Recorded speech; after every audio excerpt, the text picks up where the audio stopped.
Good evening. This is Maestro with the Dawn of War 2 Retribution Elite Modcast. Today, we have a 1v1 from Elite League Division B. This is the semifinals of the elimination stage. Our first player, Wingblade, is going to be playing as the Orc Warboss, a tanky melee hero who can be very aggressive, very tanky, has some great globals. His opponent will be TheCrydd, playing as the Chaos Lord. And this is a tanky melee hero as well, but he can walk through cover and cannot be suppressed. So then, I've been having some issues with some recordings. Another match that I tried to record, I was having some difficulty with my video editor, so I might be repeating some things that were said there, if that ends up working out. But what we see here, I'm going to talk a little bit about the nomenclature of these matches.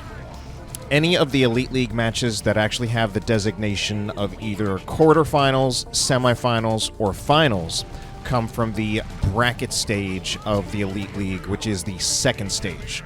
First stage is a group stage where everybody plays everyone. The bracket stage is set up in a way so that if a player loses their match, they are eliminated. And, you know, we got the Division B here. Our players, I don't even know where I was going with that. Let's just move on to the play-by-play. So, actually, double shooter boys coming out of Wingblade. They're actually in base, so it looked at some point he might have been scared off. He's got double shooters, obviously very typical for orcs, since it does give you just that high range damage output once you get big shooters, as well as a knob on both of them. Wow, Slugger's actually walking right into that kill of the week, and that will be Slugger's forced off of the field. But Wingblade choosing to take advantage of the available garrisons on this map.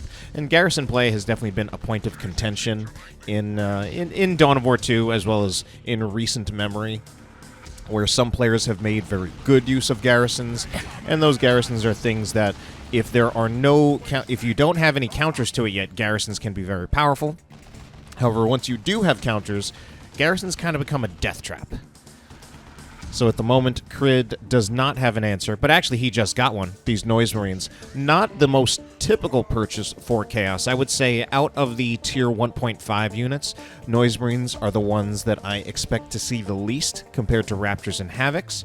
However, given that this is a map with garrisons, that does explain part of the reason why we are seeing them. They are a very simple garrison counter. You just point them at a garrison, and they work. They will do a lot of damage to whatever units are inside the garrison, especially if it's pretty squishy units like the shooter boys. So obviously just another reason for this purchase is that it is a generator bashing unit, since these sonic blasters in Dawn of War 2 mechanics are counted as flamers, and they will be bashing this generator farm. As we can see, they're taking down that node pretty quickly. I personally like to prioritize the generators because they are weaker than the node, and because of the fact that they are actually responsible for more of the power income. So, Bleed Boys, otherwise actually known as Storm Boys, were jumped in, aiming what's that used on the Noise Marines, but the Sluggers are still getting ripped apart, and this is looking like a pretty strong opening for the Crydd with these Noise Marines, just putting on so much pressure. And as he's doing this, he has actually taken control of a little bit more than half the map. Actually, I might even be... No, he's got about half the map. Actually, I think he's got exactly half the map. Oh my god. But, of course, just the big thing that Crydd has in his favor is this generator bash happening right here. Full power farm down. That's actually pretty rough. And to take it this early in the game, generator bashes are the strongest the earlier they are in the game, and this is honestly one of the earliest generator bashes humanly possible.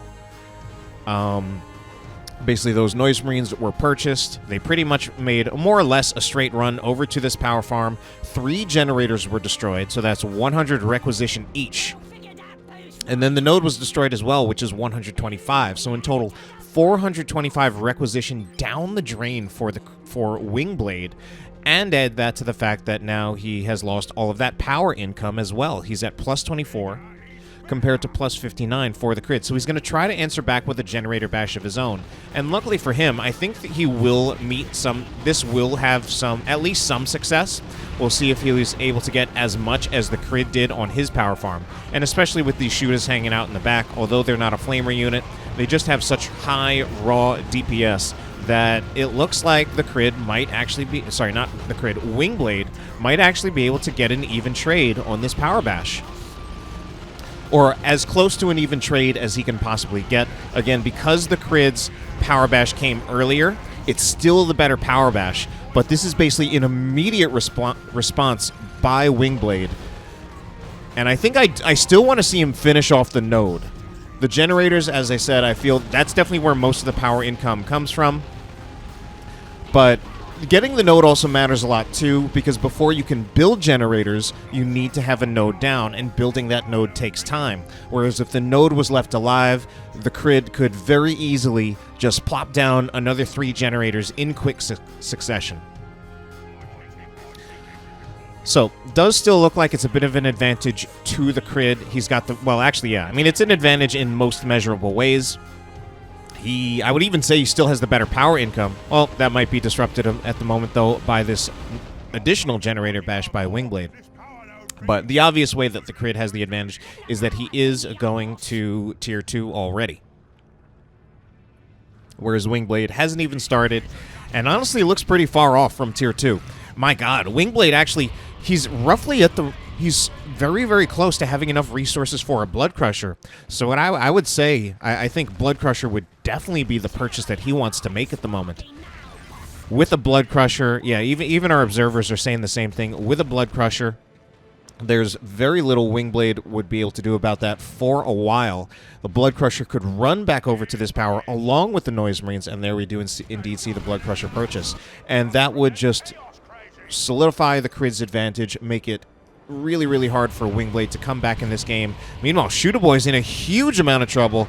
I think they will be lucky to get out of there, though, with just one of their models. But it's also so much bleed for Wingblade, and Wingblade actually has a fair amount of power, but he's having trouble getting the requisition needed to tech into Tier 2. Meanwhile, of course, Wingblade did go for a bigger army. He's having to reinforce a lot with all the models that he's bleeding. And we do see a few upgrades, mainly this Bang Bang Hammer for that Warboss. And, I mean, obviously, one of the things that I'm not happy about with this Bang Bang Hammer is that he's already committed to a weapon upgrade. If he can even manage to get in Tier 2, he's probably going to want to switch this out for a Power Claw. Because at the moment, I would say the best answer Wingblade has to the Blood Crusher are the Storm Boys. But even those Storm Boys are going to run into a lot of trouble where they're likely to bleed against the Blood Crusher. They also have to deal with the Fear Effect ability, which I'm not remembering the exact name of that ability on the Blood Crusher, but basically the Blood Crusher has a kind of Fear Effect ability, which causes opponents, or rather just infantry units, to briefly run away from the Blood Crusher. And that's just something that, especially if the the Storm Boys are trying to swarm around him, or around the Blood Crusher, it could just make it harder for them to do this. Oh my god, Heretic Worship trying to get that Blood Crusher in to finish off the Warboss. This is so, so important for Wingblade. The Blood Crusher was trying to go in anyway. That's extremely important for Wingblade trying to stay in this game, keeping that Warboss alive. If he had lost it there, with where he is in terms of resources, it would have been disastrous.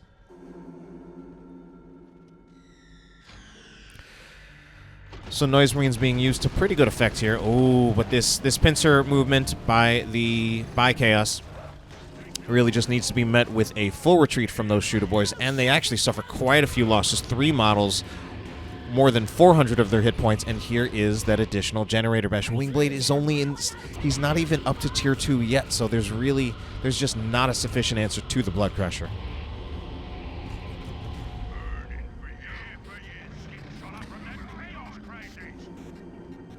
So Wingblade is not in a strong position at all. More Generator Bashing going to be going down by the Noise Marines. Wingblade has actually gotten a back cap on Crydd's victory points, so he's going to start to try to even out the victory points, but the economic war at this point is massively in Crydd's favor. Crydd is also at the point where if he wants, he could go to tier 3 pretty soon. And I actually, sometimes I don't like tier 3 rushes, but this is a case where I don't know if it would be that bad at all.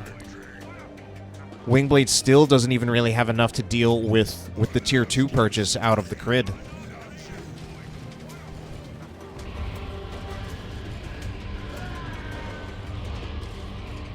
So the Warboss is in here by himself, and he will just eventually have to retreat. I mean, especially with that Bang Bang Hammer, he does not put enough threat on the Blood Crusher. At least with the Power Claw, the Blood Crusher at least has to respect the Warboss's presence, because that Power Claw will just take chunks out of the Blood Crusher's health. But, I mean, at this point, the Crydd literally owns every single power point on the map. So Wingblade is finally going to have some kind of response to the Blood Crusher. He will get some tank busters. But he is also, again, going to have to deal with the fact that the Crydd is actually soon going to be in tier 3. Wingblade trying to jump those Storm Boys on the Noise Marines, but Cacophony was activated. Luckily for the Storm Boys, they do get out of there without losing too many models, just one. They also have their knob, which does make them a little bit better for dealing with that Blood Crusher. Although, as we can see, jumping in there still did not really work out in their favor. Bomber Boy is going to be upgraded for Wingblade. He's trying to get his natural power back, but yeah, the Blood Crusher is going to force them off.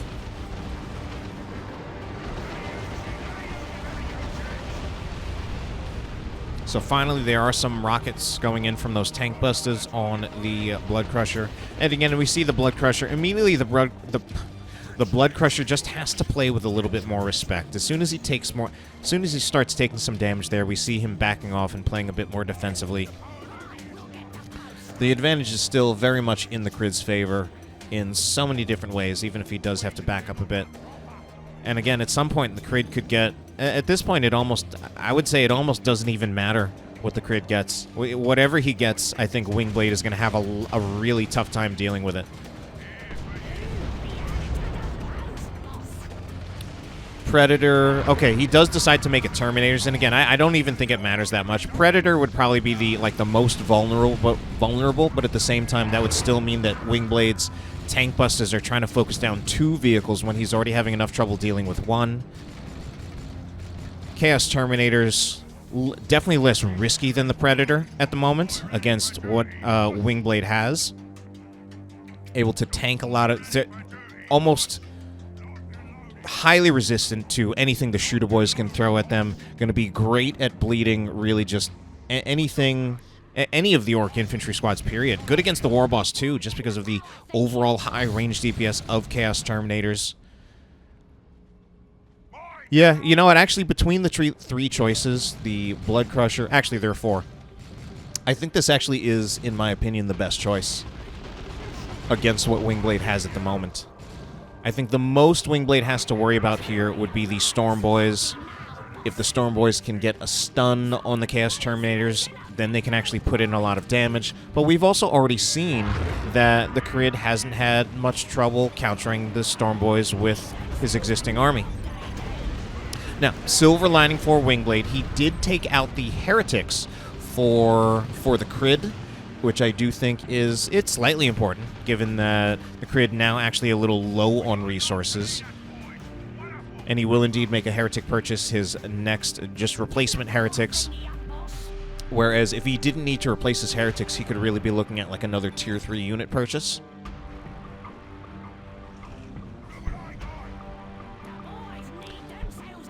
So the War Truck purchase is kind of being questioned by our spectators. And it does seem a little bit strange, like Crydd getting into tier 3, so we have a War Truck.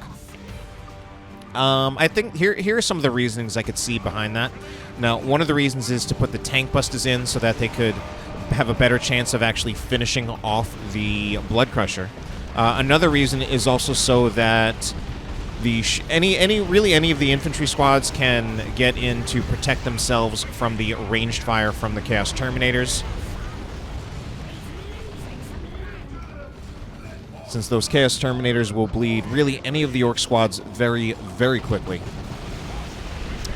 And we don't see an autocannon purchase on the Terminators either. Okay, now we see it. Without the autocannon, the Chaos Terminators cannot really threaten the War Truck, at least not from a distance, and going in for melee would be a little bit too risky. Whereas with the autocannon, it actually can threaten the War Truck quite a bit. Storm Boys jumping in again, though. These brave boys jumping in. They've got so low hit points. But Wingblade is trying to make it work with them. They're so low. Where are some of those Warboss Globals? If they're going to be in here this deep, I feel like I want to see some Use Your Choppas, or probably even more importantly, some Ard Boys. Oh no, but the War Truck's going to go down. Terminators were able to get in for melee, where I think they will actually do even more damage than they would with the autocannon. But of course, the point of the autocannon is that they may not always be able to reliably get into melee range. And I didn't point that out before, but we actually have some Khorne Marines for the Crydd. Khorne, generally the less common of the Mark upgrades. I've actually always been a really big fan of Khorne Marines. Oh my god, and they're even going to wipe the Slugga Boys here, which is actually something Khorne Marines are really great for. I would say that Khorne Marines might... There's a decent chance that Khorne Marines are like the second best unit for killing retreating units. The first, I would say, probably Howling Banshees, but I might also be forgetting things like Seer Council. But either way, the point overall is that Khorne Marines are very, very good for killing units on retreat. And they're just a pretty solid unit in general, and I think it's more that you just don't see them very often. This is something I've said many, many times over. Mostly just because sometimes it's compositionally hard to make them work within the Chaos Army, which is very heavily melee-oriented, and usually Chaos Space Marines are your primary ranged unit in your Chaos Army. So turning your primary ranged unit into a melee unit sometimes creates compositional problems. But if you can find a way to fit the Khorne Marines in there, they can really do a lot of work. I actually really love the unit. So, Wingblade is pretty much stuck in Tier 2, and he's made a Death Dread. He's going to be putting some burners and bits on them at this point. I think the burners and bits is not even meant as a generator bash tool. It's really just more meant as a survivability mechanism for the Death Dread, since it does give the Death Dread an extra 300 hit points, which I think is going to be pretty important, just keeping it alive at this stage in the game. Although the Crydd actually a little bit low on vehicle counters at the moment. So we're going to see what the Crydd gets next. Here's a time when I actually wouldn't mind a Predator, since Predator would do very, very well against the Death Dread. Land Raider Phobos would already also be pretty good for that as well.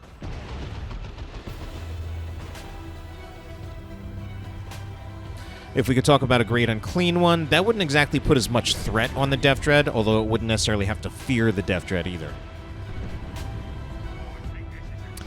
Some light generator bashing going on by Wingblade on the node.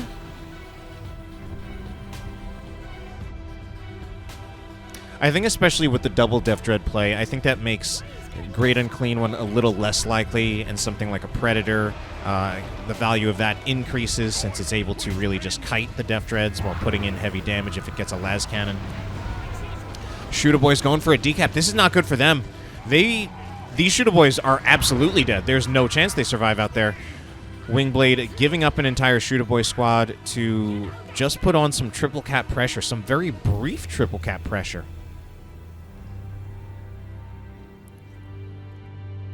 So Crydd actually choosing to get the Great Unclean One.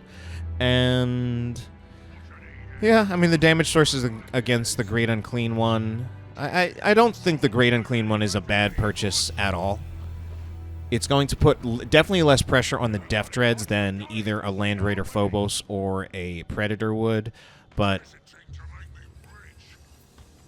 I think it's mostly... I'd say out of the things that I do like best about the Great Unclean One is it's probably the best just for the Warboss. He can displace the Warboss, he can stomp the Warboss, he can actually just melee the Warboss directly and not worry too much about it. Obviously, Vomit is going to be good against infantry as well. So the Great Unclean One is probably the best for dealing with the infantry that Wingblade has. Wingblade now actually maintaining a double cap for the time being. One of the things I don't feel I've seen enough out of Wingblade is some use of those Warboss globals, especially if he is stuck in Tier 2 and is not going to make it to Tier 3. I think I really want to see more liberal use of the use your choppas as well as Ard boys, using it on those Storm boys, especially if he puts them in there, they can last a lot longer. Use your choppas would really rip apart the Terminators. Ard boys would just make it so that they can stay in the fight a little bit longer and bleed less. He's going to get a Weird Boy. I do kind of like the Weird Boy as just another way of dealing with the Terminators. The combination of the Weird Boy with the Warp Vomit, as well as, I mean, even just the Storm Boy stun, could actually do a lot to really disable the Terminators. However, now I'm actually now worried, what is Wingblade going to do about this Great Unclean One? Ironically, I think the best thing that he has is Death Dread melee attacks, but we see this Death Dread is 100% going down, not getting any repairs, meleeing directly with the Great Unclean One, and being shot at by the autocannon Terminators. And I said I think the melee from the Death Dread is like the best bet, and I'm really just thinking in terms of the highest damage source against the Great Unclean One. Because the Death Dread still, in the end, definitely lose head-to-head to a Great Unclean One. That much is for sure. Oh my god, the Weird Boy! Oh no!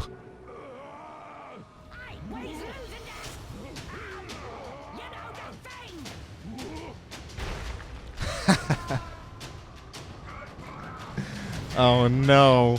That Weird Boy had ultimately got very, very little value. This Death Dread is nearly dead as well. Death Dread, more like Death Dead. If Terminators have a teleport, they can just teleport in aggressively. Doesn't look like they're going to bother. And I don't know if they even need to. At this point, it's just only delaying the inevitable. The Chaos Lord's going to finish the Death Dread off. Just one more hit. That does it. Oh, God. All right, we're going to see some Blastmaster shots go in. Bomber Boys to knock them over. But at this point, I don't know. I think this is it for Wingblade in this game. Yeah, Storm Boys off the field. They're going to go down, period. That's the end of those Storm Boys. There we go. Plasma Cannon shot finishes them off. And this has to be the Crydd taking game one. Second squad of Terminators. And indeed, that is the concede from Wingblade. So the Crydd will go up one game in this series. Now let's move on to game number 2.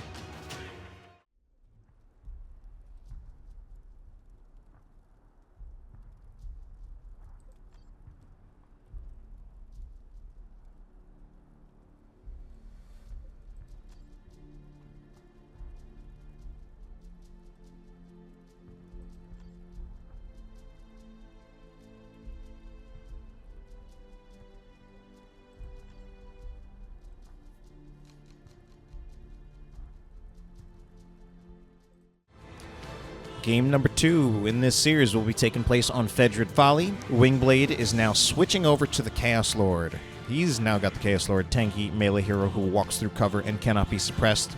The Crydd going to now be on the Warlock. This is a melee hero for the Eldar who can focus on spellcasting or tanking, depending on his war gear choices. So, let's see what Wingblade can do to come back into this series.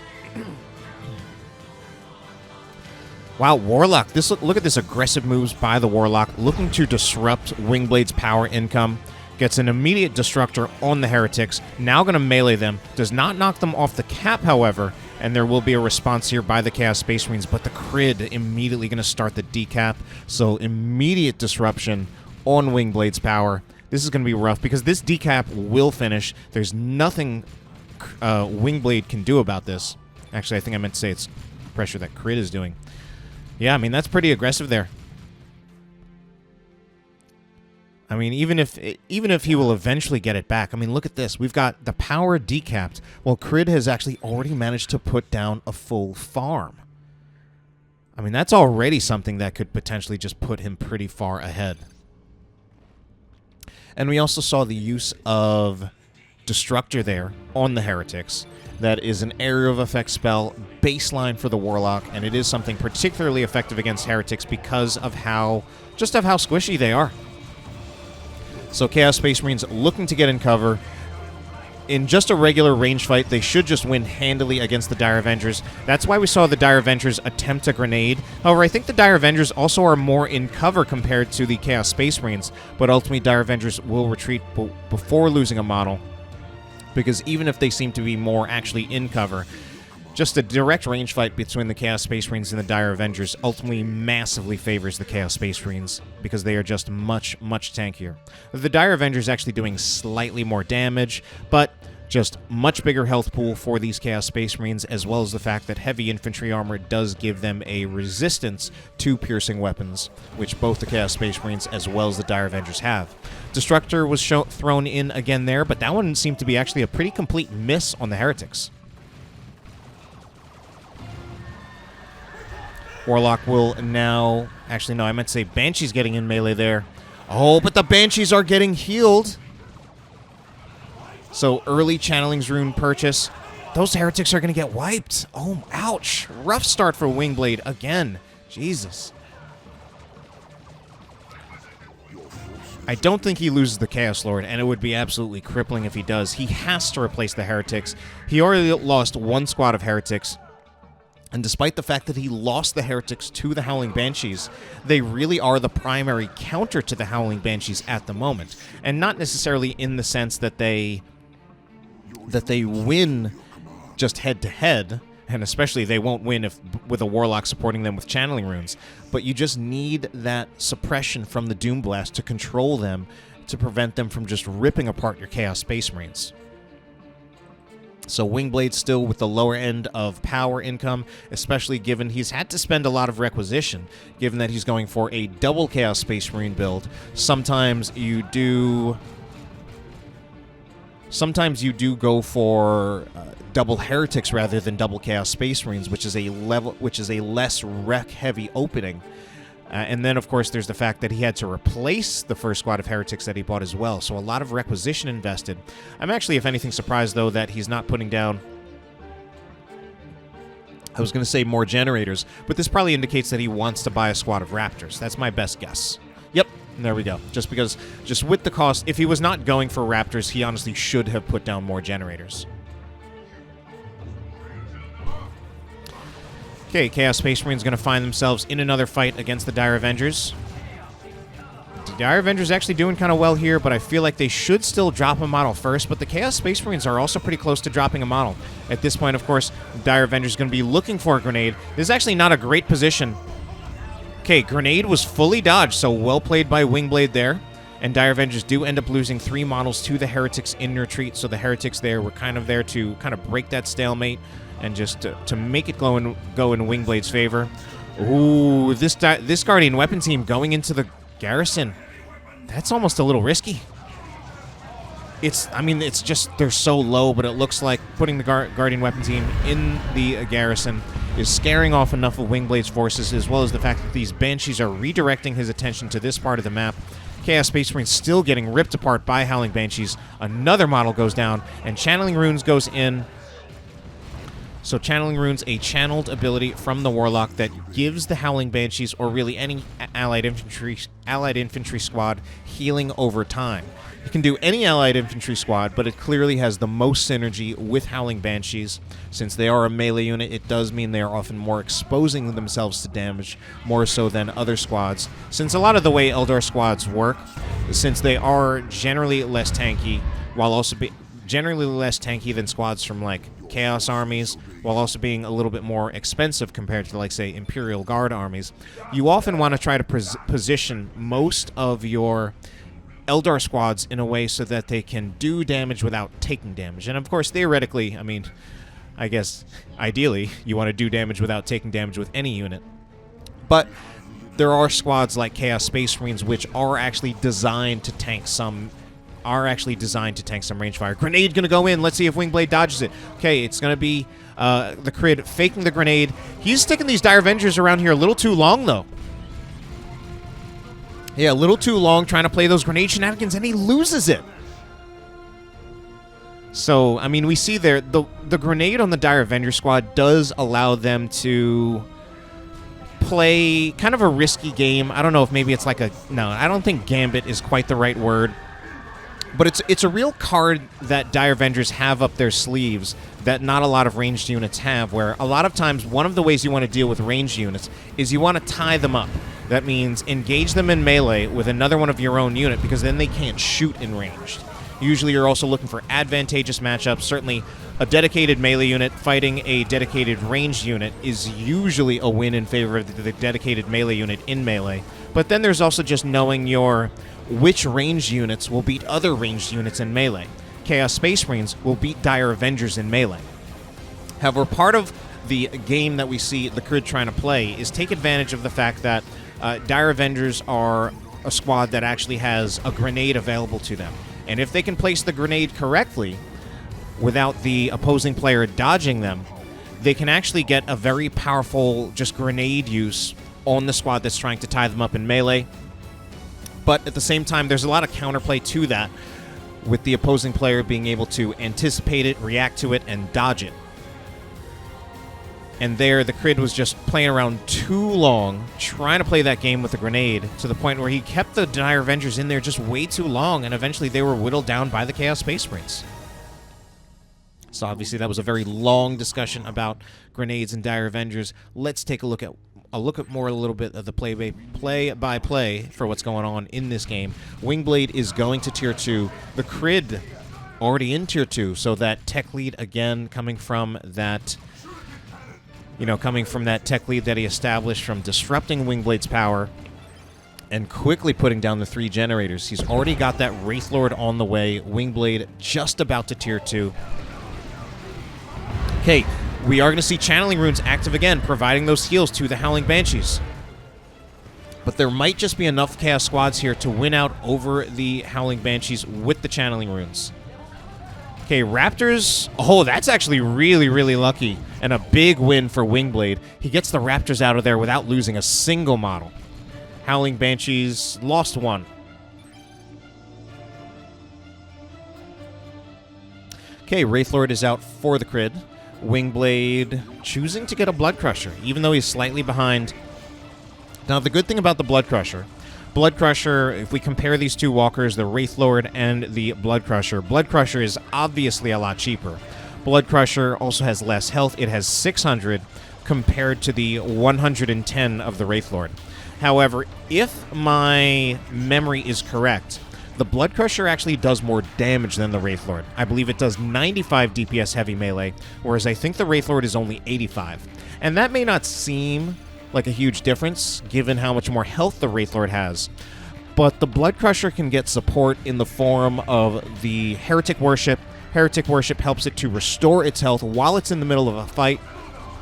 Also gives it more speed, and it's already faster than the Wraithlord, so the Blood Crusher has a lot of power to engage and disengage over the Wraithlord. Heretics looking to get into melee with the Guardian Weapon team, but find that they don't want to be in melee with that Wraithlord, which will do splash damage. These days, I prefer to say cleaving instead of splash damage.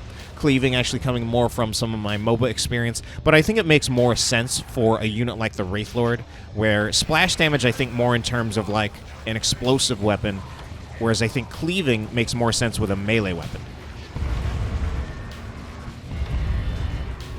So we see that cleaving or splash damage melee weapon on those Chaos Space Marines, basically hitting all 3 models. Killing 1 there.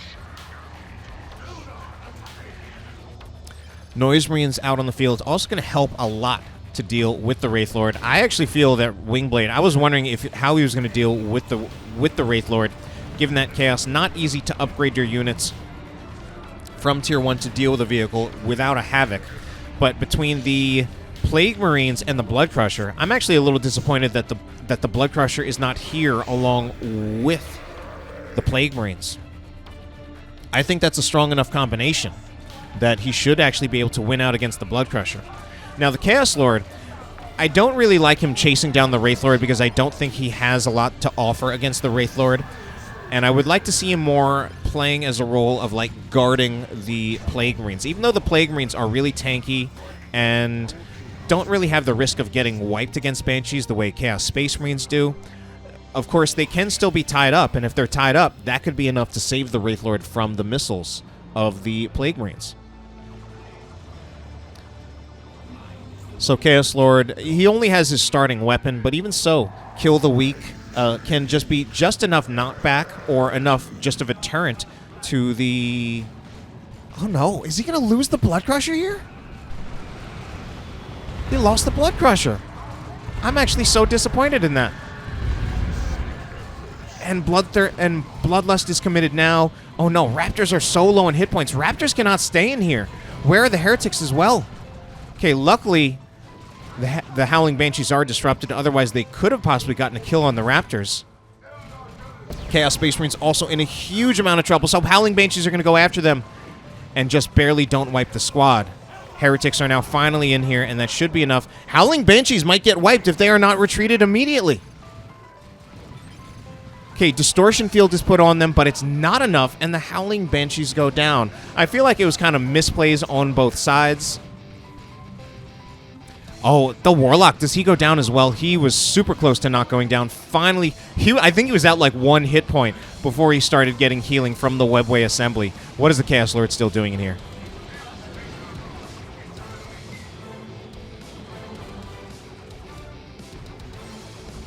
Chaos Lord is super lucky to not go down here. He's going for it. He's trying to throw a grenade. He was trying to grenade the Chaos Lord in retreat. Doesn't work. Now the Dire Avengers are bleeding very unnecessarily. There's nothing that they want to do here. Heretics still have most of their models. This could and actually should be a wipe on the Dire Avengers again. And it is. We might see the Wraithlord go down as well. 2 missile shots will do it. 1 more. But I think they're going to get out of range. But there's also no Dire Avengers to repair them. And the Crydd has no units. That time the missile does not connect. If anything, he could actually have just walked into base with the Plague Marines. He might just not realize just how far ahead he is in terms of armies. Okay, Dark Reapers are out on the field shredding the Chaos Space Marines in ranged. So that's why the Chaos Space Marines were trying to get into melee. But they were suppressed by the Dark Reapers as well. So they will retreat. Chaos Dreadnought now out for Wingblade, and I mean, certainly Wingblade is in a really strong position in this game. Would be really, really surprising if the Crydd is able to come back from this one. Unfortunately, it felt like things were kind of thrown away. Oh man, and take a look at this Dreadnought as well. I believe this is World Eaters recolored. If I'm wrong about World Eaters, feel free to correct me. Definitely one of the Khorne-themed armies, but it has been recolored. The default is definitely a red coloring. Definitely, and I'm just looking at it again, definitely one of the more elaborate skin redesigns for really any unit in the game to come with Elite Mod.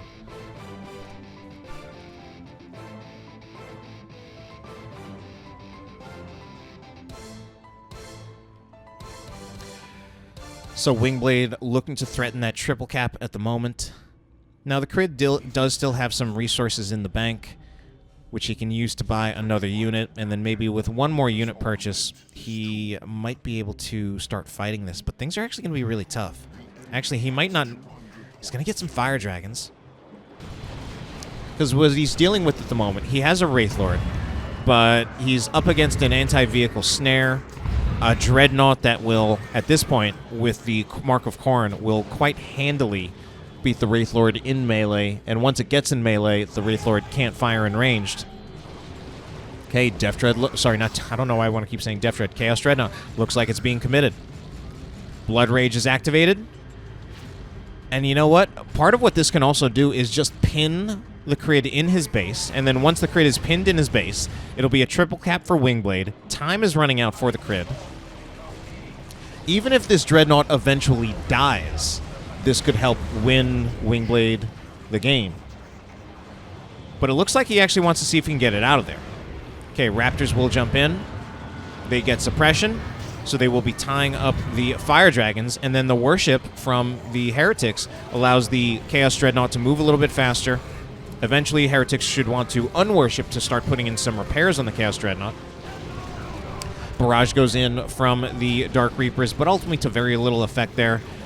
And at some point, we're going to see something probably just get into melee with the Dark Reapers. He's actually content to just fight them in range just because of sheer numbers. They are overpowering the Dark Reapers. So triple cap once again for Wingblade. Soon to actually just be a double cap, but the Crydd calls GG. Okay, so our series has been evened out at 1-1, and we will now move on to Game 3.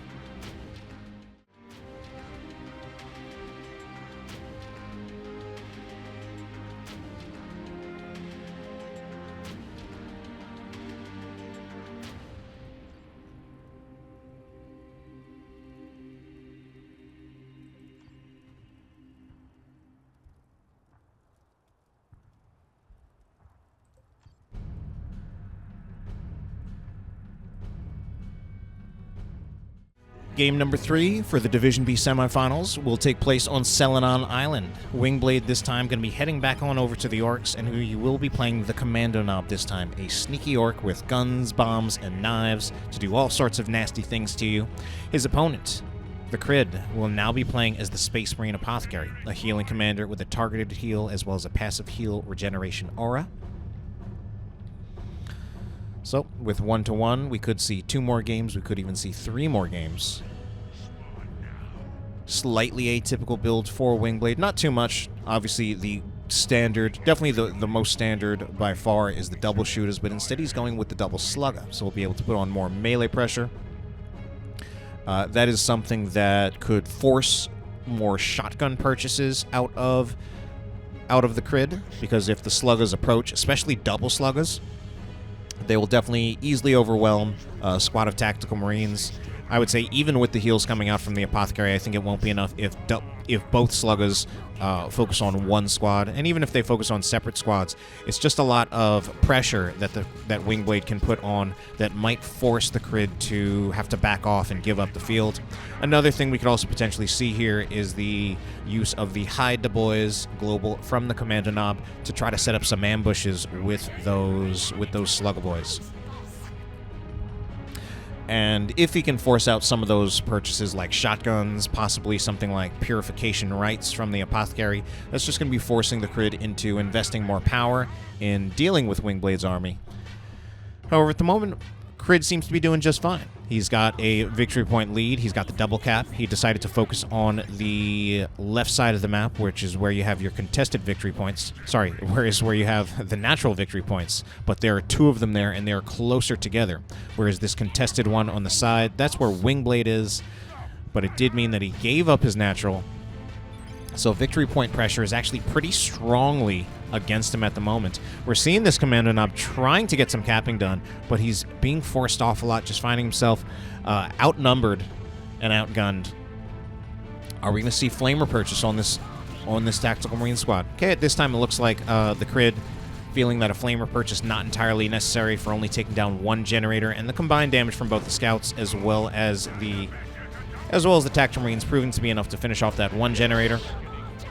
And here is already the shotgun purchase from the Scout Squad. And Storm Boys as well again. So Wingblade really seeming to like the Storm Boys. That really is a lot of melee for him. So definitely at this point, at least 1 shotgun is absolutely necessary. And I would not disapprove of getting 2 shotguns at this moment.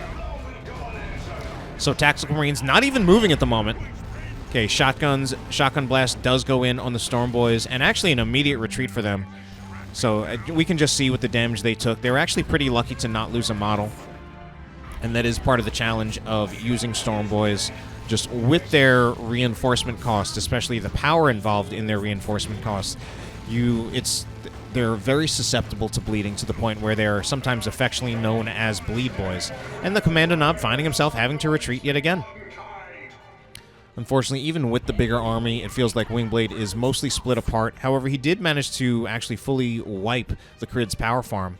Crydd does have a secondary power farm on the contested power node. Okay, Shooter's actually scaring off some scouts. This scout squad actually, well, maybe not being scared off, actually still has all of their models left. And now this squad of scouts with the shotguns as well as the Tactical Marines going to be in here. I think the sluggers just need to retreat at this point. If there's one thing I'm not seeing out of Wingblade, which maybe surprised me a little bit, and we definitely see a little bit more out of, well, hate to say it this way, but Division A Orc players, is that we might see more Pain Boy purchases, and that Pain Boy does enable you to provide heals to Orcs, which provides you with a way of mitigating some of the bleed that otherwise Orcs are very prone to. Slugger Boys costing 22, Requisition to Reinforce. How about Shooter Boys? As we take a look as they return to base. 22 for the Sluggers, probably a little bit more for the Shooters. Indeed, it is going to be 27. Storm Boys jumping in again. In part because there is no shotgun blast for the Scouts, but they will just kind of run around, play a little ring around the rosy, and we see just the focus fire on the Storm Boys is eventually focusing them down. But at this point, with the support of the Sluggers, yeah, Tactical Marines will need to get out of there. They do ultimately lose a model, and the Scouts did not have a shotgun blast ready to protect that retreat for the Tactical Marines, and that one Tactical Marine loss is going to hurt pretty hard. We looked at those costs for those Orc Boys. Tactical Marine models, on the other hand, going to be costing 75 requisition per model to reinforce. So that's really no joke there. And of course, that is because they are so much tankier, so much more durable, and because they are that durable, it's also a lot easier to keep them alive. Shotgun Blast there is used to knock off the Slugger Boys, prevent any possible retreat kills on that Apothecary. And double Slugger Boys, both upgraded with burners, so he's really looking for the generator bashing potential. Of course, burners also get power melee, which does make them a bit better against the power armor for the Tactical Marines. And especially with double Sluggers, if they ever find a point where they are actually grouped up together, they can actually become extremely threatening to the point where they can really threaten to wipe entire squads on retreat. Sluggers now really low on hit points, though, so they will retreat. Attempted just seeing what retreat kills they can get. Another Slugger model does go down. Double cap now for Wingblade, so victory point pressure overall has not been in his favor, but right now it is, and he's going to try to even out the victory points. He also has a full power farm on this node. He has an activated power node right here. Wingblade's power farms are a little bit more split, where neither one of them are full, but he actually has the exact same number of generators, which means our players should have, yes, the exact same power income at plus 59. It's always interesting. I wonder why they do that. Why, when Relic made this game, they didn't just make that an even 60. So Crydd now taking back control of the map. Wingblade closer to tier 2, despite the Crydd having a smaller army. Only one squad of shotgun scouts. They use their shotgun blast on the Slugger Boys. Now what I'm thinking here is after using that shotgun blast on the Slugger Boys, this should clear the way. Sorry, so we're using it on the Storm Boys, should clear the way for the Slugger Boys to just come right on in. Where's the other Slugger squad, though? Oh, off on a generator bashing mission. Which, I mean, of course, they're going to bash those generators pretty quickly.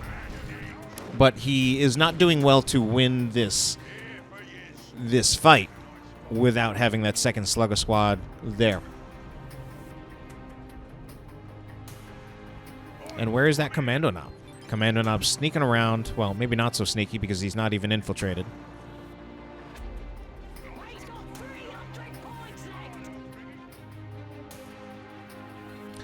Looks like, based on what I'm seeing in the Observer chat, this squad of Sluggers might have even been infiltrated. Not 100% sure, though.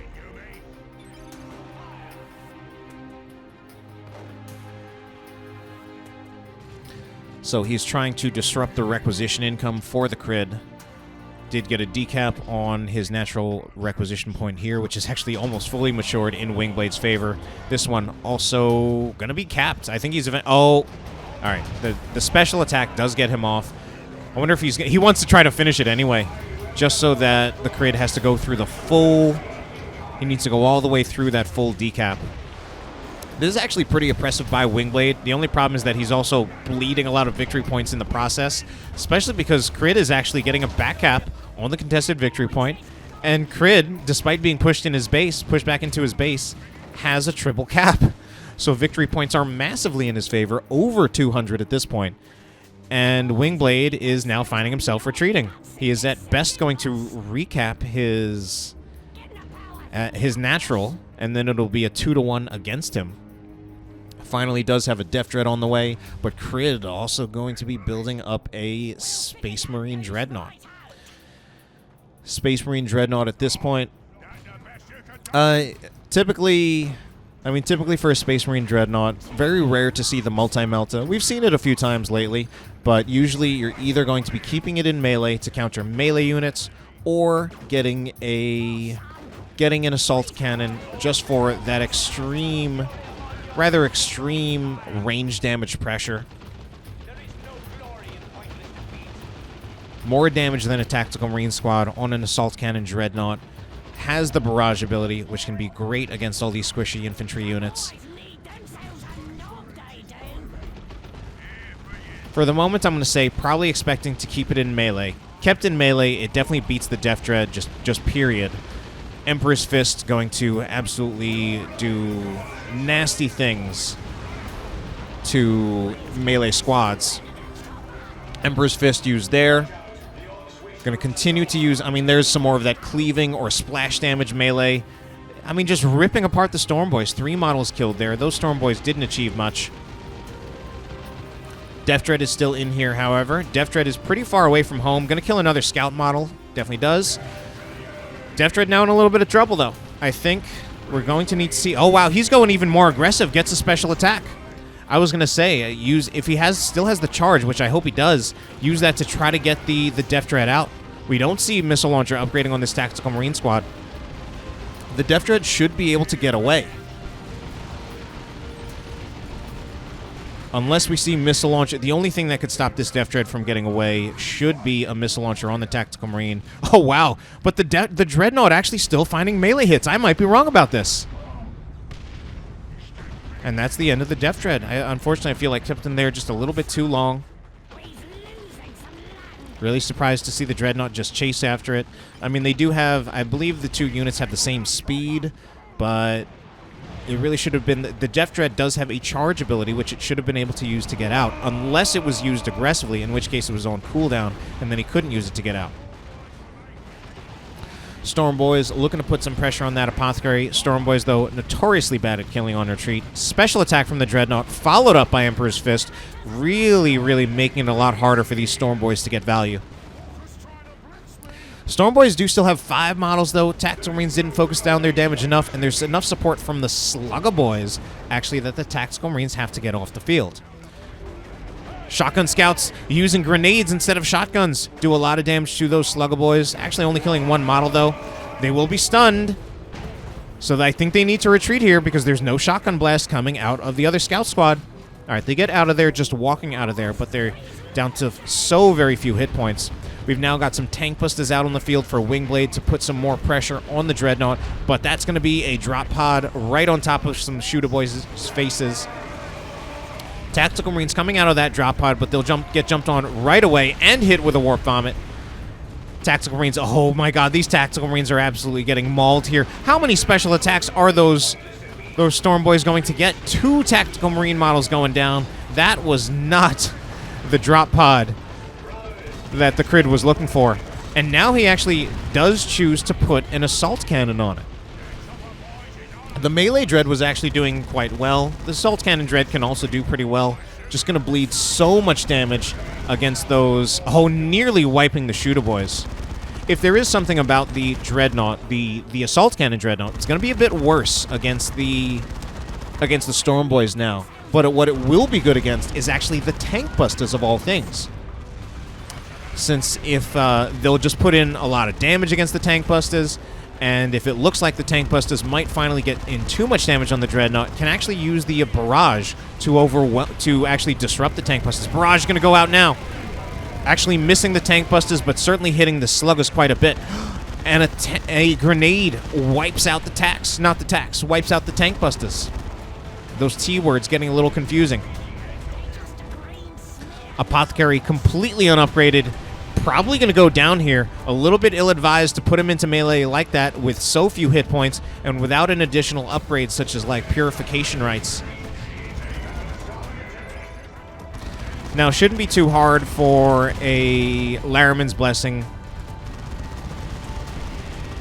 I mean, Laraman's Blessing is something that's nice to have, basically allowing you to just revive your commander without spending the requisition, which, all things considered, yeah, like if you don't if you don't have the requisition to spare or you want to save the requisition, you get to use Laraman's Blessing. It actually looks like he bought back with requisition, though. I'm a little surprised to see that. There are some occasional times where it is better to use your requisition than your red if you're running a surplus of requisition, but I didn't feel that the Crydd was. I think it really would have been better for him to buy back his commander with the red instead of the requisition. War Vomit activated, but I think missing. Tank Buster Barrages going in on this Dreadnought, but not proving to be enough raw damage. But man, the damage from that zap from the Weird Boy is doing quite well. Kommando Knob nearly going down. He's going to be finished off in... Yeah. Once that Dreadnought acquired the target, that was going to be the end. Oh god, don't lose the Weird Boy too. Okay, Weird Boy is retreated before he can go down. But man, Zap did so much work on those Tactical Marines. Zap is an ability from the Weird Boy. A rather strange one, where it puts an electricity effect on an enemy squad, and then it does damage as it is passed along to other squads. These Tactical Marines need to get out of here. Like, they're still at risk for getting wiped by these Slugger models. I think at least one of these Tactical Marine squads is done. Both might even be done. Okay, he's going to lose a Slugger squad for it. Yeah, one Slugger squad he knows is gone, so he's kind of just giving it up at this point. But he's going to see if he can finish off the Dreadnought. Storm Boys are in here. This might be enough to finish off the Dreadnought, especially because this is now a melee Dreadnought. Sorry, now a ranged Dreadnought. The Storm Boy Knob can't even get any hits in. He's going to chase after it, and... where are they jumping? Probably just trying to make the positioning even worse for the Dreadnought. Yeah, this Dreadnought, it's taken a while, but this Dreadnought will eventually go down. Okay, and finally it does.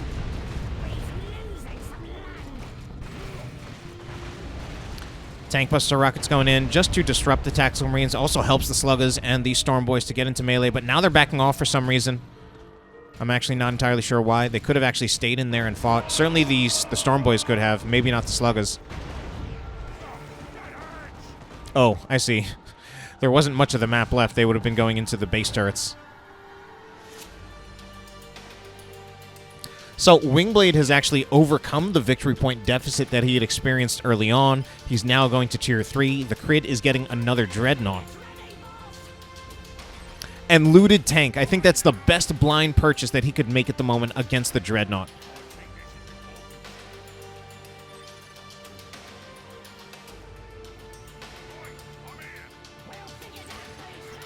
Double cap for Wingblade. Looking to go up 2-0 in this series. He even has enough... oh, not yet, but almost enough requisition that he can buy back his commander. And I think... yeah, I think with the Looted Tank out on the field, he buys back his commander. I think that's enough to seal, just to end the game in his favor. Probably like one more engagement attempt by the Crydd. Fortunately, actually, it looks like the Looted Tank is a little bit late to the party, whereas Crydd is coming out on the field. Dreadnought is already here. And honestly, if I'm Wingblade, I'm actually kind of happy about this right now because he sees the Dreadnought. He knows that he's got a Looted Tank coming out on the field and should basically know that he should be able to just control the bottom victory point in such a way that he really should be able to just finish off the game off the strength of this Looted Tank. Okay, maybe I'm wrong because we're going to see some kind of call in here. Is this just going to be more Tactical Marines, though? It's going to be another squad attacks.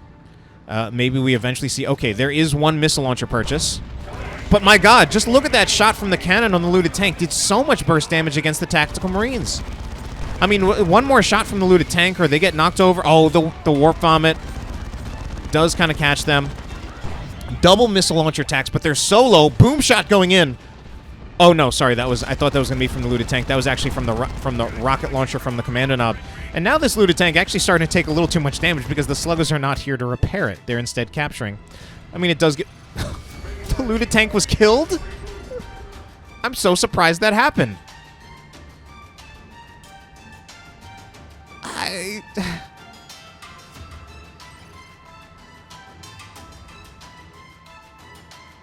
I mean, this actually does give the Crydd a small chance to come back into this game. It's a pretty small chance, but a chance. I'm really surprised that looted tank died. Even against the double missile launcher attacks, I'm really, really surprised.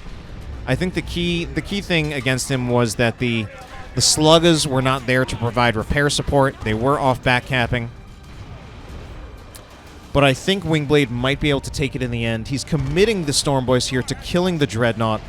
Stormboys are low, but I think they can nevertheless finish off the Dreadnought. And indeed, it's another Dreadnought down.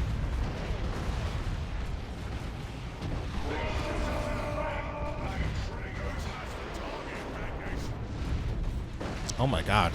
Is Wingblade going to throw this one? I thought for sure the looted tank out on the field meant the end of the game. Oh. Well, looks like Crydd is calling GG anyway. So that is Wingblade going up 2-1 in this series. All right, then. Let's move on to game number 4. Game number 4 will be taking place on Quest Heresy. Wingblade this time will be playing as the Force Commander. This is a tanky Space Marine melee hero who can disrupt with Battlecry and buff with Battlecry. His opponent, the Crydd, this time will be playing as Sindri, Trollface, Chaos Sorcerer. This is a spellcasting and battlefield manipulation hero. So let's see what they can do on this map. Quest Heresy, old map, stock map. Could potentially, if you set things up right with a setup team, have a strong, really oppress your opponent's generator farm if you play things out that way. Interestingly, doesn't look like we're seeing either a second Scout from Wingblade or a second Heretic from the Crydd, although the Crydd doesn't have the resources for a second Heretic, might be going for it soon. Doesn't look like he's going to go for it. He's going to shoot in some raw Doom Bolts on the Tactical Marine squad. Unfortunately, they miss entirely. Literally no damage done to the Tactical Marines. And now the Sorcerer's health is so low, eventually he is just going to have to retreat.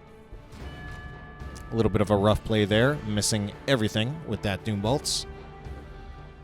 Typically, one of the ways you do want to play the Sorcerer is take advantage of either Raptors, Heretics, or Havocs to suppress units, and then that pretty much guarantees that you can connect with Doom Bolts. And if your Doom Bolts, or the alternative is it forces a retreat from your opponent. So both of our players actually going for, well, actually not both of our players, but we see the double tack actually from Wingblade. I have a feeling we're going to see double CSM out of the Crydd, and this is just based on the fact that I see them not going for Scouts and Heretics respectively.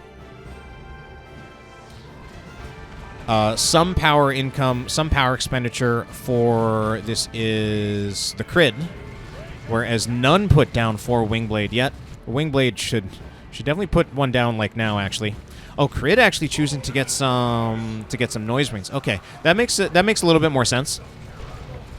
Then, I mean, it makes sense for why he actually put down the power. Because if he was just going for double CSM, he would have just wanted to not put down any power, get the CSM, and then start putting down his power. That time, Doom Bolts connect. Not even an attempt to dodge. However, I think it was only a 3-bolt volley.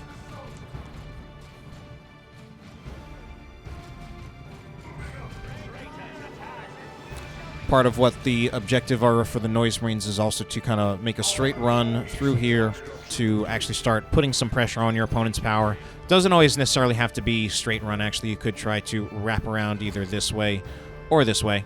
Although those ways, this way actually not too practical. This one a little bit more so.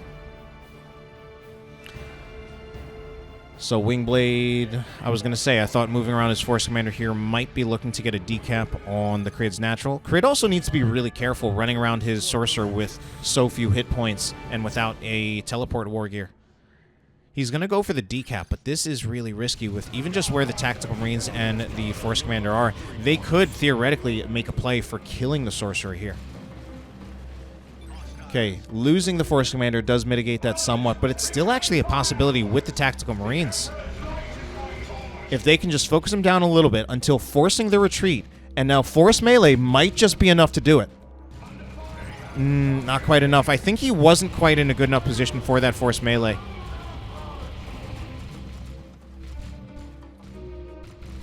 And I actually think the Crydd is kind of lucky to get the Sorcerer out of there alive. I think he already played a dangerous game as it is. So Noise Marines make it in here. They're moving a little too far, looking for a power pesh, but Wingblade hasn't even put that much power down yet. In a way, I think the way that Wingblade managed his economy is kind of working out well in response to the Crydd, at least in the sense that he was able to get Assault Marines out on the field, which are going to be helpful for dealing with the Noise Marines. And at the same time, he doesn't actually have much power to lose. Okay, Assault Marines taking a lot of damage, though. Jump in on the Havoc. Unfortunately, that means they will also be jumping into some Heretics, and oh, now it's just a retreat. Maybe I think I was praising Wingblade a little bit too much. He's not able to really win the full engagement, loses an Assault Marine model, not much support from the rest of his units, and Crydd is now sitting on a full power farm, which is going to go unbashed. He will undoubtedly make it to Tier 2 first. Okay, I believe that was a Noise Marine. No, it was a Chaos Space Marine model. No, it was a Noise Marine model. Got some fake news here. Force Commander does actually get into melee, but he's actually so low that he's going to risk going down as well. He's actually almost guaranteed to die now. Force melee from the Chaos Space Marines should do it.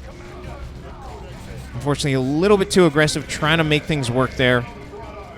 And that's going to be pretty rough. It's going to need to be a buyback. He has no other alternative. This is actually looking pretty disastrous for Wingblade, because he needs to buy back his Force Commander. He has no power. He doesn't even have the requisition to buy a full farm. The Crydd is nearly on his way to Tier 2, and that was also a Scout Squad wiped as well. This is not looking good at all. This is a disaster. This is probably the game in favor of the Crydd. It might be early, but this is actually, it's so bad for Wingblade. Assault Marines jumping in on Chaos Space Marines right into the firing arc of the Havocs. They're trying to wait for enough energy for another jump. They will have it soon, but they're also taking so much damage in the process. Force Commander does get a wipe on the Heretics. Silver lining at best. I don't even think it's enough. Force Commander, oh no, what happened? The Assault Marines, oh, they just barely had enough energy to jump, but it was just the Force Commander just lost so much health there. This is, I mean, I've already said it. Just, it's disastrous for Wingblade. Double Tactical Marines looking for Force Melee against the Noise Marines, but Cacophony is there. That's a good combo with Doom Bolts. Support structure complete. The enemy is capturing one of our strategic points. So even though the victory points are not significantly in favor of the Crydd, just about everything else is. This is not looking good at all.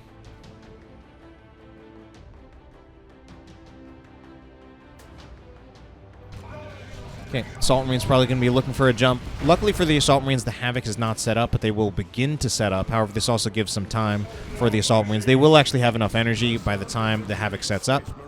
Why retreat? They actually had enough energy.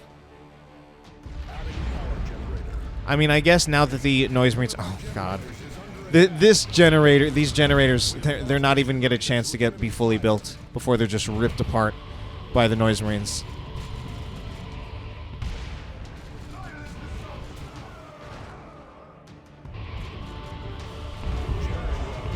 Force Commander does use Battle Cry to not get knocked over by the Cacophony. It's actually a decent play there. Very interesting. There are a few interactions like that where certain abilities will give you knockback immunity on mainly commanders who otherwise don't have knockback immunity, and it's nice little details to know like when you can actually have that. So Force Commander has that with Battle Cry. Sorcerer even has that if he gets the Sword of Flame. Coruscating Flame will make him immune to knockback very briefly. Doesn't have it here, but doesn't really need it too much either.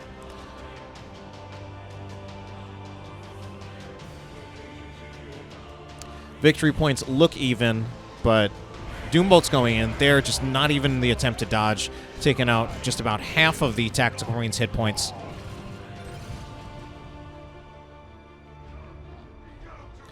And with the Blood Crusher, this is game. I really don't see a way that Wingblade comes back from this. He's going to Tier 2. He's about to lose all of his power. He might, I guess, have enough resources for a Power Fist, but he's also about to lose his power, and the Power Fist... he'll probably have enough for a Power Fist, unless he wants to get out some kind of unit, but Like, I think whatever his next purchase it needs to be something, the Wingblade that can deal with the Blood Crusher. I think it basically needs to be a Power Fist, maybe a Melta, sorry, not a Melta, maybe a Missile Launcher in the Tactical Marine Squad. If he's going to get another squad, it would have to be like a Devastator Marine Squad, because there's no way he's getting a Dreadnought. Razorback would not help him against the Blood Crusher. He needs to threaten the Blood Crusher to stand any chance. Still doesn't have the resources for a Power Fist, I don't think. Actually, no, it's getting pretty close. Actually, I think he has it, but I don't think he wants it. Of course, he wouldn't be able to start upgrading until Tier 2 actually finishes.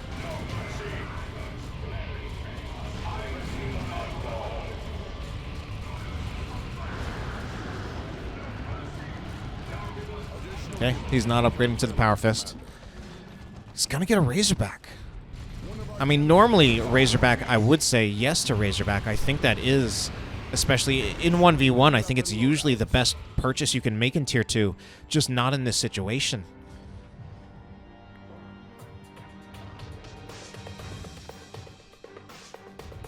I mean, I guess the idea is to maybe put a Missile Launcher on the Tactical Marine Squad, and that gives you just a mobile way of having something that can come out and shoot at the Blood Crusher.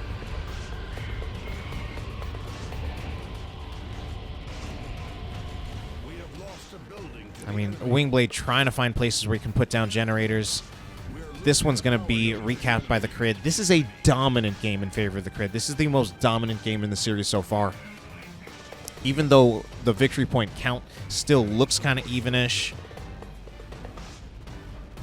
it's going to quickly just really go in favor for TheCrydd, who is now getting to Tier 3. Yeah, I mean, this Razorback, it has vehicle armor, but we see... I don't need... Like, even if he was going to do this, he did not need to go this close. Oh, no. The Razorback is gone immediately.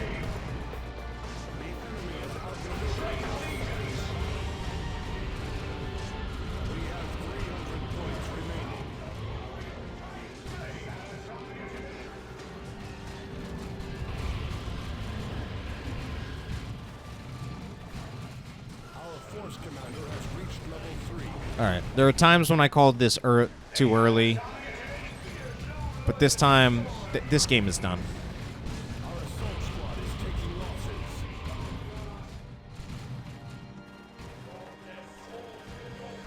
The enemy is destroying a key structure.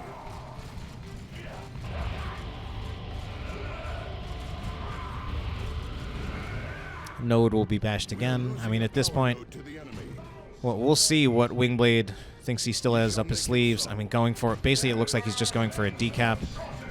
Does get one missile launcher shot off on the Blood Crusher. Blood Crusher would go down in, I forget if it's 1 or 2 shots. 130 damage, so it would actually take 2 more shots to take down the Blood Crusher. At some point, the Blood Crusher should actually get either repairs or worship to restore its health.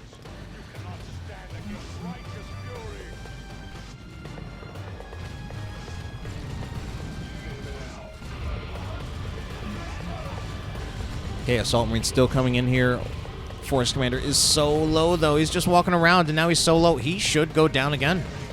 I think all the range fire just focused on him would finish him off, but it doesn't look like he was targeted. Assault Marines are jumping in against Chaos Terminators. Chaos Terminators with their Power Fist are actually going to do not bad against the Assault Marines. These are just regular Assault Marines. They are not Vanguard veterans.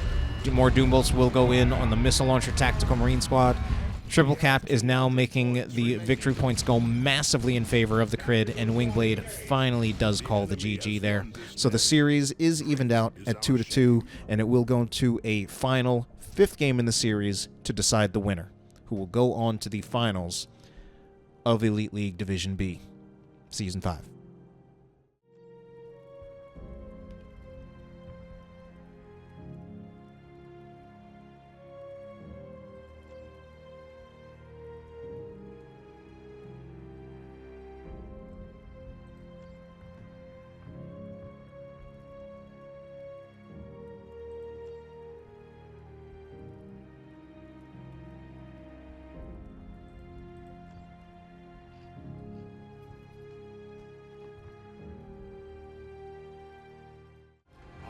The deciding game in this series will take place on Calderis Refinery, the most stock original map that there is in this game.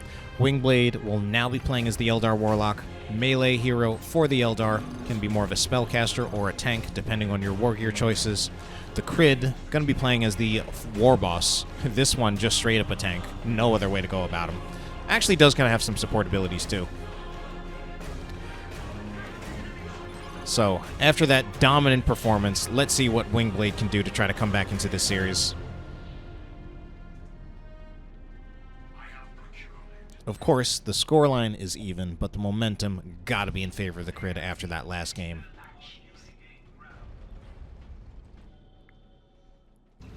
Wingblade prioritizing capturing his resource points. A little slow to capture his victory point, but it looks like same thing is true for the Crydd. Trying to get his requisition and power income going before he does prioritize the victory points. Going to be the Warlock in here in melee with the Warboss while also getting focused down by some shooter boys. So that's not going to go well for him, and it will be a retreat, so he is all out off the field. Now Wingblade does have a smaller army at the moment, choosing to put down power, whereas the Crydd, well, the Crydd does have some power as well, but he also has a third squad. He did get some shooters. And this does make sense. So Wingblade, this likely means that Wingblade is not looking for a double Dire Avenger build, almost certainly not looking for a double Howling Banshee build, and probably going for either Rangers or a Guardian Weapon team for his next unit. I would definitely say, against something like the Warboss, I would definitely prefer the Guardian Weapon team, and indeed there is the Guardian Weapon team pickup. Also possible, as we're seeing in the Observer chat, that there's a decent chance that it is a double Shuriken build, and I do think that would be very appropriate here.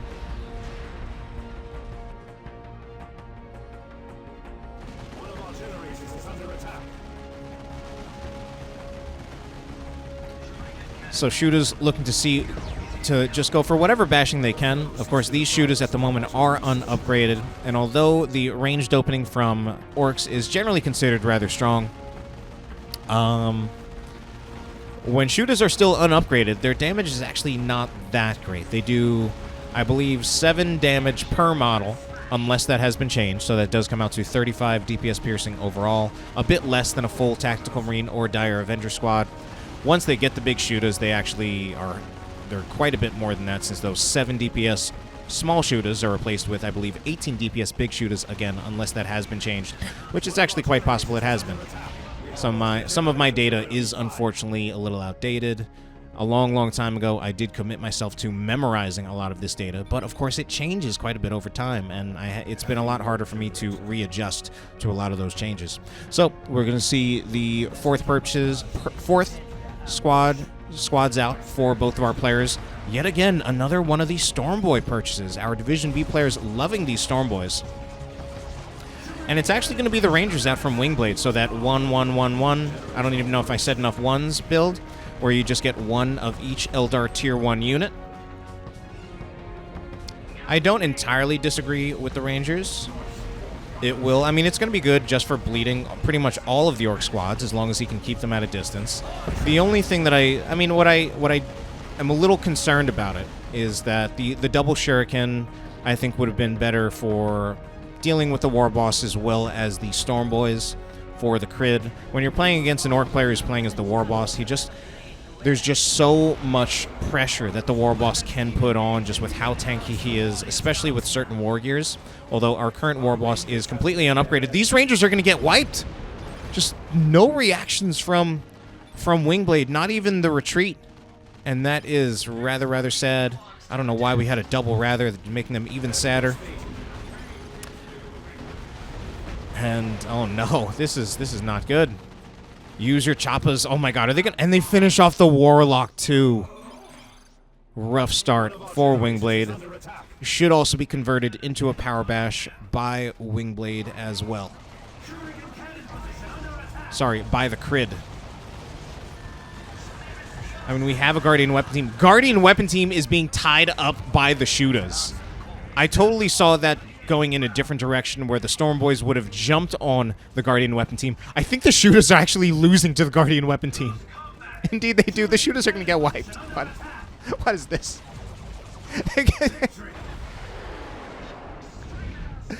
Okay. So at first I liked TheCrydd's creative solution to that. But in the end, I think my instincts were actually correct, that it should have been the Storm Boys jumping on the Shuriken Cannon instead.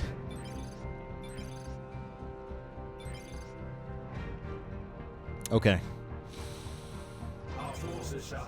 So with that blunder, that almost kind of puts Wingblade back in this game. He even replaces the Ranger squad.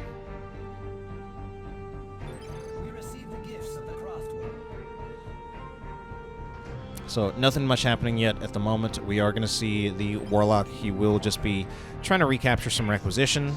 Same thing will be true for the Orcs, for the Shooter Boys from TheCrydd.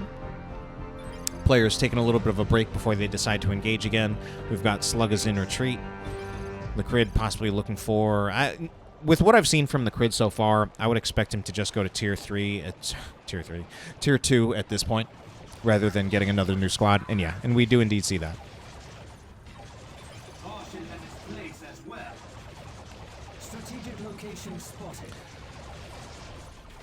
So, Wingblade attempting to bash some of this secondary power from TheCrydd.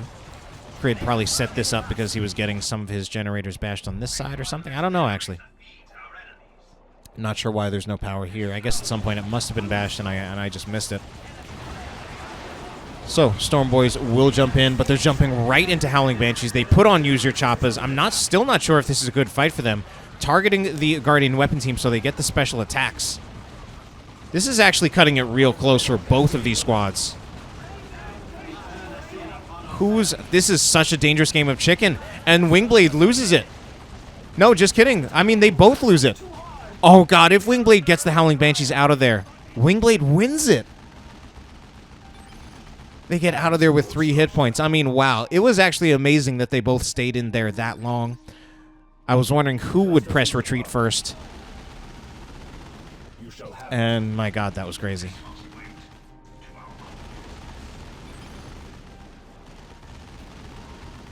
One of our generators is under attack. Support structure complete.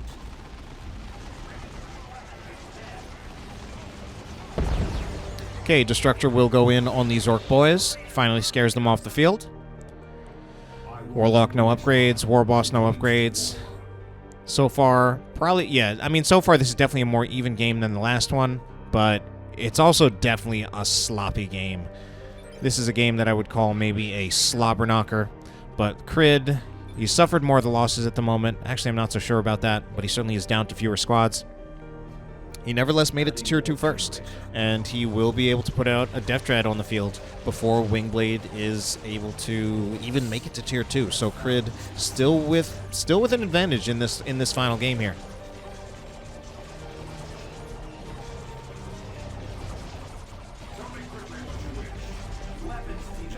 So it looks like we might have some Ranger Hollow Fields. That's the only thing I can think of that is providing that infiltration. No Cloak of Shadows on the Warlock.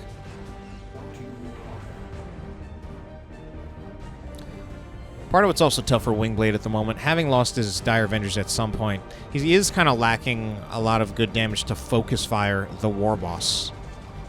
Of course, there's the Guardian Weapon Team, but that's more for the control. And of course, it does have to set up and is not mobile. Wingblade trying to convert this power in his favor, but the truth is, he's not going to be able to hold it for very long with a Death Dread on the way. So very briefly, he'll have some pretty nice power income, plus 74, but it's pretty brief.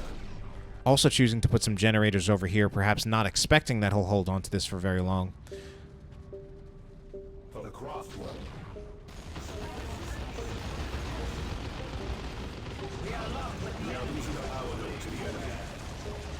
Okay, Guardian Weapon Team will start suppressing the Warboss as he does get the decap.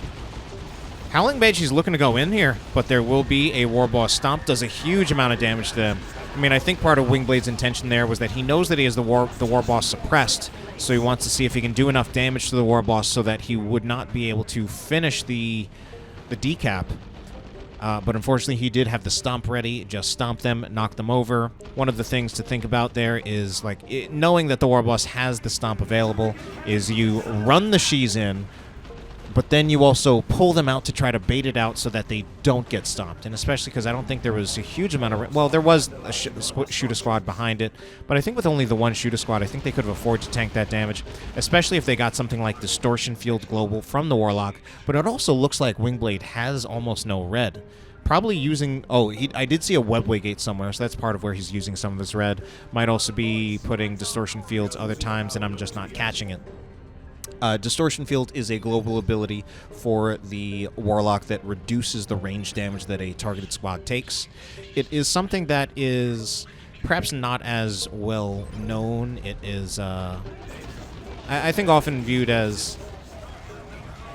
I think it's something that's easy to overlook, but it can definitely work out quite well for the Warlock. Wow, Guardian Weapon Team is set up well. Oh, here's the Wraithlord. I didn't see that. I missed that coming out on the field. So Wingblade, although he was behind, wasn't too far behind, and we actually see the Crydd in full retreat.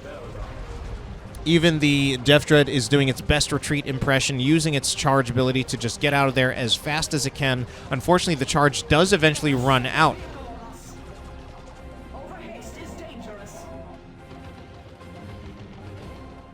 Wraithlord does not have a weapon upgrade at the moment, but even without a weapon upgrade, definitely does win head-to-head against the Death Dread. Now, I think both the Death Dread and the Wraithlord, I think they're pretty close in their melee DPS. I think they're both about 85, but I will have to check up on that again. Support is also here, though, for the Wraithlord, but actually, no, support is also here for the Death Dread as well. Tank Bust is coming in. Oh, so yeah, that's the play. Instead of having the Howling Banshees focus on the Death Dread, have them tie up the Tank Busters. We also have Ranger shots going in on the Tank Busters as well. Kinetic Pulse went in, but Rangers are now... Actually, not the Rangers. The Banshees are now in trouble. And Death Dread is also finding itself in a situation where it's getting shot at by Tank Busters. I think it's now kind of out of range of the Tank Busters. Death Dread is chasing after it, too.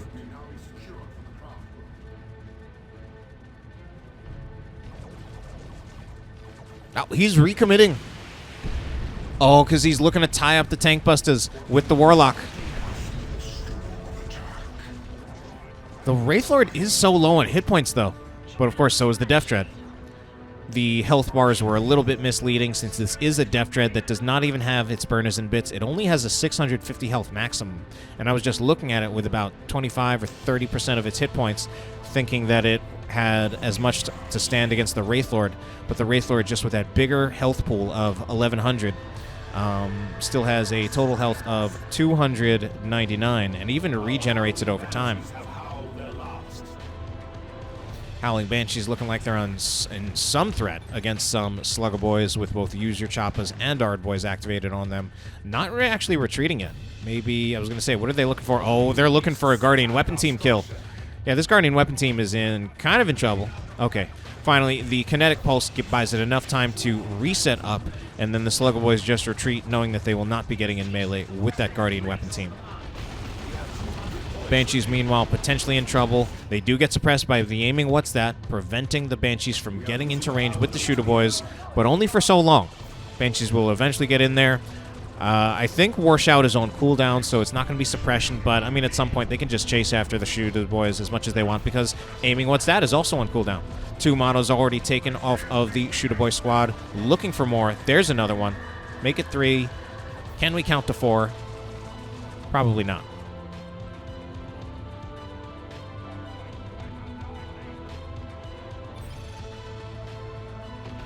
Knobs will be coming out for the Crydd, while the Wingblade... the Wingblade seems to be spamming some Wraithlords, and he's needing to buy another squad of Dire Avengers to get repairs on it, because we have this Wraithlord, which is not getting repairs at the moment. Does slowly regenerate, but very, very slowly. Knobs out for the Crydd is actually kind of big trouble for Wingblade. He doesn't have the greatest source of damage against the Knobs. He's got the Guardian Weapon Team to control them. He's got the Ethereal Slash and the Warboss, the Warlock, which actually really does not do nearly enough damage against the knobs, but it can provide some disruption that can help with just controlling them.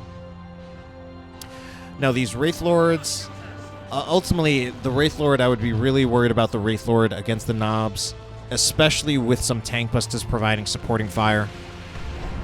The Wraith Lords, even though they do that splash damage or that cleave damage, I think they will just be overwhelmed by the knobs, especially if we see the knobs fully upgraded. Huge Hammer's already placed on them. I don't think Meaner and Greener is on them yet, and they don't have their knob leader yet either, so it looks like Crydd might be waiting for full upgrades on the knobs before he decides to engage. With full upgrades on the knobs, I do think Crydd has the advantage, especially if he singles out one of the Wraith Lords, especially if it's not even at full health. I think he can overwhelm it with both the knobs and the tank busters. And I also don't like the Warlock going in here, because this is going to be a retreat from the Warlock. That means either Wingblade either has one of two choices. He either just gives up the middle, or he takes the fight against the Crydd without his Warlock. And I would really rather him fight with the Warlock. But again, he might have to fight without it. So, and we see the Crydd looking for this power farm. He's moving around. I don't know if he's looking for a flank or something, because I do feel that I want to see him actually capitalize on the Warlock being off the field and engage. If he does get a flanking angle on this Guardian weapon team, it's dead. But at some point he's going to see, okay, this angle does give enough time for the Guardian weapon team to unset up and reposition. Rangers, where are they going? Oh, they're going for the decap on Crydd's natural victory point. Okay, Guardian weapon team does set up, but the tank buster barrage goes right in on the Guardian weapon team, so they're not set up anymore. I don't think this is not good at all. Knob Squad can even just tank the damage. They can finish off the Guardian weapon team, but they're not targeting it. Instead, they're continuing to tie up the Dire Avengers. Guardian weapon team could have been dead there. Both Wraith Lords still alive. This one not going to last much longer, though. Upgrading to Wraithbone. Cancel that.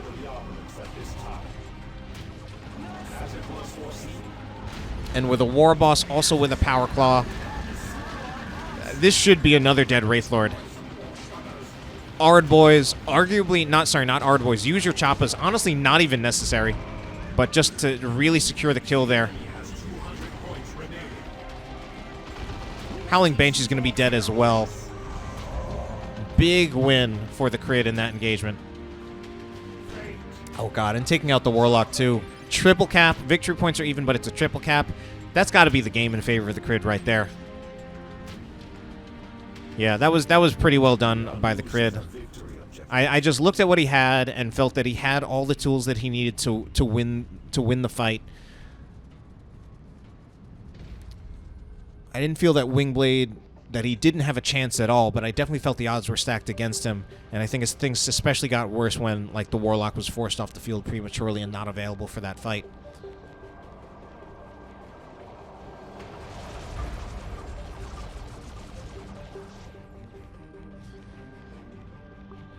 Okay, it looks like victory points need to change a few hands, though. Rangers did succeed in their decap briefly, which did buy Wingblade a little bit more time. And Wingblade actually staying in this game. And actually, you know, I said I tried to call it his game, and of course, I think I have a bit of a reputation for calling things too early. Oh, the Rangers. Oh, the Rangers. Okay. At this point, they're going to get a better retreat path so that they probably won't get wiped. I think they need to just retreat now. Okay, actually, no. Okay, now they do retreat. Yeah, and there shouldn't be anything that should be able to get in their retreat path soon enough to wipe them. Only problem, though, is at this point in the game, I don't feel the Rangers are offering a whole lot beyond the kinetic pulse as a way of just adding further control to the knobs. Fire Prism coming out for Wingblade, but Looted Tank coming out for the Crydd. I mean, Wingblade has just lost so many units that I feel like he has his back against the wall.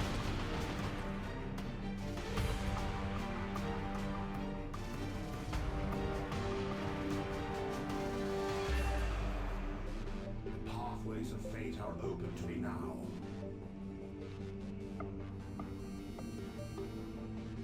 All right, Warlock coming in. This is the attempt. Warlock has Providence. Didn't activate it yet.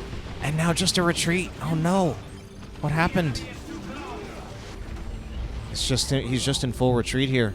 I mean, I guess the original intention was use Providence to get the decap while the Warlock is invulnerable. But then he just kind of got scared. He's running out of time, and he does eventually need to capture the middle. And I think he's also just getting to a point where he's overwhelmed. This Fire Prism, oh no, also moving into a really bad position. There's just too much on the shoulders of the Fire Prism right now. The Fire Prism just has too many jobs. It has to take out the Death Dread. It has to disrupt the knobs. It has to disrupt the tank busters. It can't do it all. Warlock is in here with Providence, throwing out some ethereal slashes. It's not going to be enough, though. There's not another source of damage against the Death Dread as well, so the Death Dread at the moment just staying alive. And the Fire Prism driving pointlessly around the map because it knows that it was compromised in terms of its positioning. The Crydd trying to find it with these tank busters, and honestly, whether he finds them or not, this is good for him. Death Dread is now in the base. Warlock, I think, is just meleeing the Death Dread. Eventually, the Death Dread, I think, does die. I actually think you should have kept the Warlock in there. Finish off the Death Dread. Because the Warlock can finish off the Death Dread. He looks like he's going to let the base turrets kill it. Although I think he said that it's not responding for whatever reason. Might not matter. Okay, Wingblade moving around the map. Has these Dire Avengers. They're unupgraded Dire Avengers. 500 hit point Dire Avengers late game. In a bad position now. Can't finish the cap. Fire Prism is dead. This has to be the game in favor of the Crydd. There's just no chance now. Okay, Crydd, or rather, yeah, Wingblade calls the GG, and that will be the Crydd finishing out this series with a 3-2 victory, and he moves on to the finals of Elite League Division B Season 5. I do hope you enjoyed it, and have a good night.